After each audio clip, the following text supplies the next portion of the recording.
We are going to solve question number 12, rotational dynamics chapter, physics 12th standard Maharashtra state board, question number 12 numerical question number. आप ये question देख सकते हो यहाँ पर। हम इसको सॉल्व करेंगे डायरेक्ट, तो टाइम वेस्ट नहीं होना चाहिए, इसलिए मैं डायरेक्ट क्वेश्चन नहीं पढ़ रहा हूँ, आंसर सॉल्व करेंगे हम लोग। तो इन दिस क्वेश्चन रेडियस दिया है 0.5 मीटर क्योंकि डायमीटर 1 मीटर दिया है, और बाइसिकल सेंट्रल स्टैंड पर है। तो initial frequency of rotation 0 hertz है क्योंकि व्हील घूम नहीं रहा है।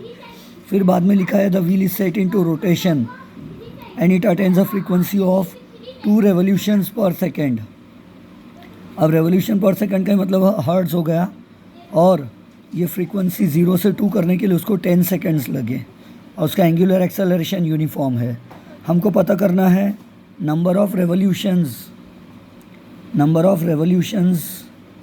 Performed in 10 seconds. 10 सेकेंड्स में वो कितने रेवोल्यूशंस करता है, ये हमको पता करना है। तो चलो, सबसे पहले what is angular velocity, rate of change of what is angular acceleration, rate of change of angular velocity is called angular acceleration. और angular velocity final is omega 2, initial angular velocity is omega 1 upon t, and we know omega की जगह हम लिख सकते हैं 2 पाई omega 2 यानी f2 आ जाएगा, omega 1 यानी 2 पाई f1। कि ये मैं फास्ट में समझा रहा हूँ, ऐसा समझ के कि आपके बेसिक कॉन्सेप्ट्स क्लियर है। 2 पाई कॉमन ले लिए, f2 माइनस f1 कर दिया हमने, और t काइनेमेटिकल इक्वेशन तभी लगा सकते हैं जब एक्सेलरेशन यूनिफॉर्म होता है। अब ये 2 पाई को हम वैसे ही रहने देते, 2 pi. Final frequency 2 hertz, initial frequency 0 hertz क्योंकि पहले साइकिल का चक्का रुका हुआ था, बाद में घूमने लगा। तो दिस बिकम्स, और टाइम कितना लगा उसको, 10 सेकेंड्स लगा। तो ये 2 1 ज़ा 2, 2 5 ज़ा 10, तो ये 2 into pi will be 2 pi by 5। Angular acceleration का ऐसा यूनिट है रेडियन पर सेकेंड स्क्वायर, ये हमको मिल गया अल्फ़ा। ठीक है, अब हमको क्या करना है, हमको पता करना है कि 10 सेकेंड्स में कितने चक्कर लगा रहा है।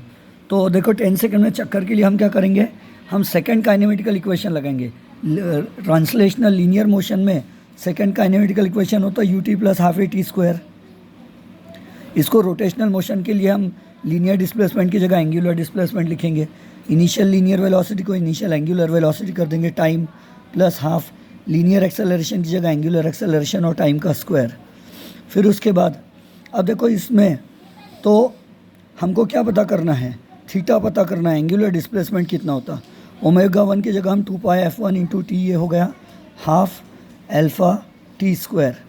और हमको क्या क्वेश्चन पूछा है कि हमको ये देखना है कि कितना एंगुलर डिस्प्लेसमेंट कितना होता है। एंगुलर डिस्प्लेसमेंट यानी थीटा कितने रेडियन घूमता है, कितने डिग्रीज घूमता है इन 10 सेकेंड्स। साइकिल का चक्का 10 सेकेंड में कितने डिग्रीज कितने रेडियन घूमता है। तो हम लिखेंगे थीटा इज़ इक्वल टू, ये हो गया 2 पाई f1 कितना था 0 क्योंकि इनिशियल फ्रीक्वेंसी 0 है, टाइम कितनी देर तक घूमा चक्का 10 सेकेंड तक, प्लस हाफ अल्फ़ा कितना लाए अभी अपन ने थोड़ी देर पहले सॉल्व करके 2 पाई बाय 5 लाए। तो यहाँ लिख देंगे 2 पाई बाय 5, और टाइम कितना है 10, और उसका स्क्वायर हो जाएगा। तो आफ्टर सॉल्विंग दिस थीटा हमको ये तो पूरा टर्म 0 ही हो जाएगा, और उसके बाद ये 2 कैंसिल हो जाएगा, और ये हो जाएगा 5 पाई बाय 5, और 10 का स्क्वायर विल बी 100। तो थीटा कितना गया, 5 1 ज़ा 5, 5 20 ज़ा, तो ये कितना आया 20 पाई। अब थोड़ा लॉजिक लगा कर सोचो, जब साइकिल का चक्का एक चक्कर पूरी कर रहा है, एक रेवोल्यूशन पूरा कर रहा है, तो कितना घूमेगा, इन 1 रेवोल्यूशन चक्का कितना घूमेगा, तो वो 2 पाई रेडियन घूमेगा यानी 360 डिग्रीज घूमेगा, है ना। तो अब यहाँ कितना घूम रहा है, 20 पाई रेडियन घूम रहा है। तो एक चक्कर में 2 पाई घूमता है, और टोटल वो 20 पाई घूम रहा है 10 सेकेंड में। इसका मतलब है इन 10 सेकेंड्स वो 10 चक्कर घूम रहा है। Number of revolutions will be 10 revolutions हो रहे हैं उसके।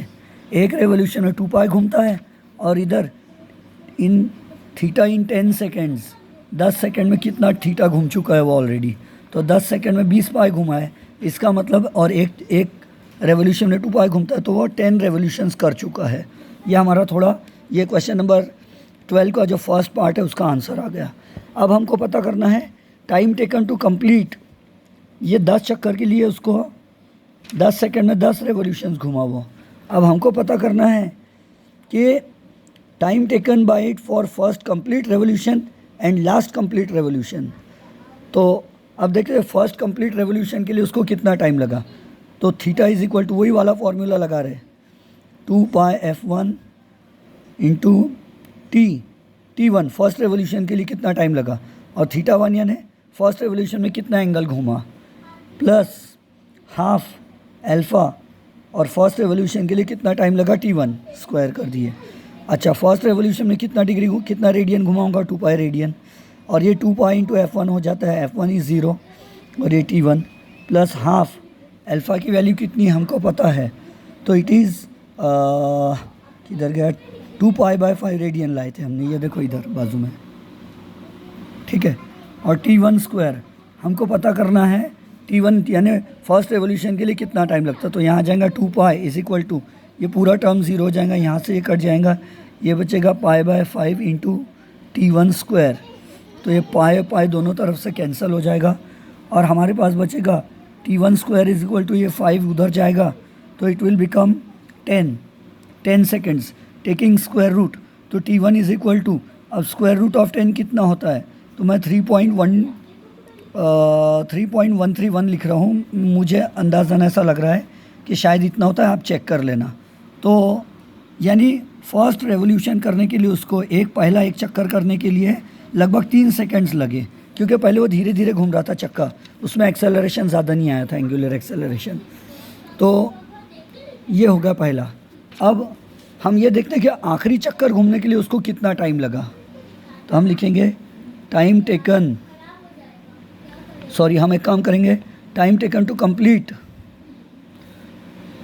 9 रेवोल्यूशंस लिखेंगे, 9 रेवोल्यूशन करने के लिए कितना टाइम लगेगा उसको। तो देखो फिर से वही formula, theta is equal to ut plus half AT square को रोटेशनल के टर्म्स में ला लिया हमने। अब 9 रेवोल्यूशन में कितने रेडियन घूमेगा वो, एक चक्कर में 2 पाई घूमता है, तो 9 रेवोल्यूशन में 18 पाई घूमेगा, 2 पाई इंटू 9 चक्कर, एक चक्कर में 2 पाई, 9 चक्कर में 18 पाई, ये एंगल घूमेगा इतना वो, ये 2 पाई F1 इंटू T होता है। अब यहाँ T जो है इसको हम T9 लिख देंगे, क्योंकि वो 9 रेवोल्यूशंस पूरे कर, मतलब 9 रेवोल्यूशंस के लिए कितना टाइम लग रहा है वो हम फाइंड कर रहे हैं, ये T9 प्लस हाफ अल्फ़ा की वैल्यू बार बार हमारी वही रहेंगी, क्योंकि क्वेश्चन में खुद दिया है uniform angular acceleration 2 pi by 5, और ये T9 का स्क्वायर हो गया इधर। अब देखो ये 18 pi is equal to 2 pi, initial frequency 0 थी, T9 अब ये लिख दिए, प्लस ये 2 कैंसिल हो गया, pi by 5 into T9 square. T9 यानी time taken to complete 9 revolutions, 9 चक्कर पूरे करने उसको कितना टाइम लगा वो हम फाइंड कर रहे हैं। अब ये पाई कैंसिल हो गए, ये इधर जाएगा तो इट विल बिकम 18 5 और यहाँ होगा 9 रेवोल्यूशन को कितना टाइम लगा उसका स्क्वायर, और फिर ये हो जाएगा T9 square is equal to 90 हो जाएगा, 18 5 8 5 44 5, हाँ 90 सेकेंड्स हो जाएगा। अब इसको हम ऐसा भी लिख सकते हैं, T9 square is equal to 9 into 10 लिख देंगे, तो T9 is equal to, taking square root कर लिया हमने, तो ये 3 हो जाएगा, और 10 का स्क्वायर रूट कितना होता है, तो अभी थोड़ी देर पहले हमने 3.131 ऐसा लिखे थे, आप चेक कर लेना रूट 10 कितना होता है।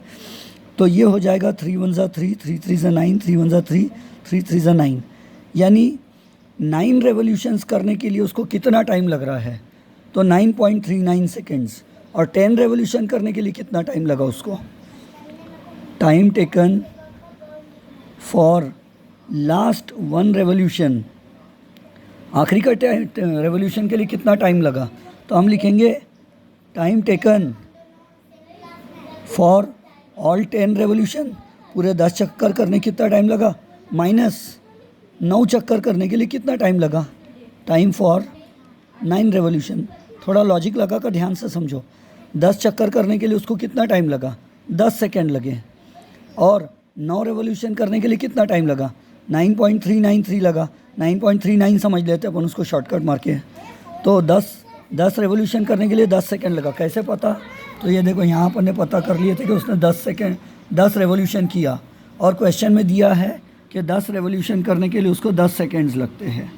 तो 10 सेकेंड में 10 रेवोल्यूशन किया उसने, और 9 रेवोल्यूशन करने कितना लगा, 9.39।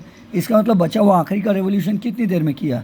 तो 10 में से 9.39 माइनस कर दो, तो मेरे ख्याल से 0.39 है ये, तो 1 हो जाएगा 4, 0.61 या 51 ऐसा कुछ आ जाता है। इतने सेकेंड्स उसको लगे हैं, ठीक है।